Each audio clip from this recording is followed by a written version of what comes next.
Over here.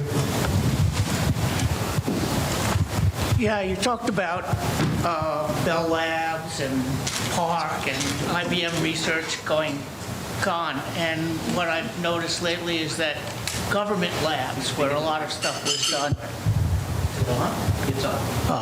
the government labs are doing the same thing. They're drying up. I work at Ames. Now you can't do research there anymore. Right. You're not allowed to go. We can't have too many people from NASA at the IEEE meetings, even the aerospace. No, you're not allowed. Even if you write a paper, you can't get, they won't let you go. Yeah. Because some group had some government organization at one time sent too many people and they were having too much fun and government waste. Do you think there's anything that's going to take that place? And do you think that's going to have an effect over time? Because what I see is that out of places like these, not only the universities, I mean, to tell you the truth, a lot of the people who come out of the universities, when it comes to things, people who came out of Ames or came out of Lincoln Labs or the other were really the people who did some of the basic work to do things, like the internet. Yes, sure. Great question. It's a good question. So I think the industrial research labs are not coming back, the large, open-ended industrial research labs, for lots of reasons. Nobody's quite got a monopoly like that anymore, like the mainframe or the copier business or the telephone business. It's also, I think, history shows that those labs that make really big breakthroughs, it's often society that benefits rather than the company that benefits, right? I mean, Xerox is a good example. Xerox is a perfect example, right?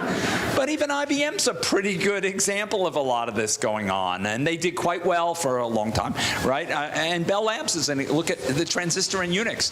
Both of them, there are more successful companies than Bell Labs and AT&T and started commercializing. I think the government labs is a more difficult and probably a trickier story. I mean, decisions get made about what to emphasize, but take NASA Ames. I mean, that once was one of the world leaders in terms of computational fluid dynamics. One of the world's leaders, as good as any university in the field. And now they've just lost people. High-end computing, they were as good as any of the top places around. And I think a lot of that strength has been lost, not only here, but at some of the DOE labs as well over time. Whether or not they're going to be able to maintain that or not, that's going to be a really tricky thing to predict. Where we're going to get replacement. I think the universities are going to have to step up, but it won't be quite the same. I mean, universities, the primary workforce in universities are graduate students and postdocs. They're brilliant, they're dedicated, but they have finite lifetime around the institution. There are certain things that are not appropriate for postdocs and graduate students supposed to be doing research.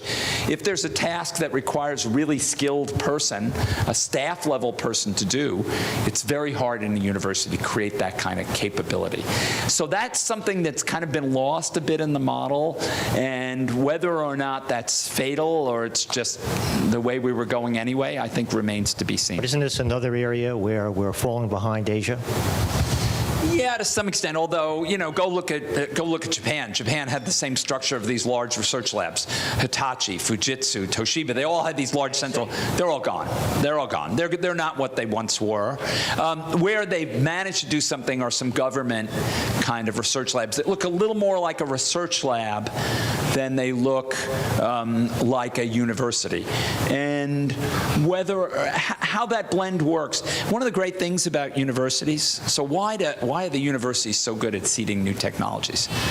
One simple reason is, at the end of 4 years for undergraduates and 5 or 6 or 7 years for PhDs, you throw them out of the place. And they go out with all these brilliant thoughts in their head. And they fertilize the world. And companies like to kind of, let's keep it inside here. Let's own it, right? And it takes the example you gave. It takes a Noyce and a Moore to break out of the mold and say, no, we're going to start another company and we're going to take advantage of this new technology.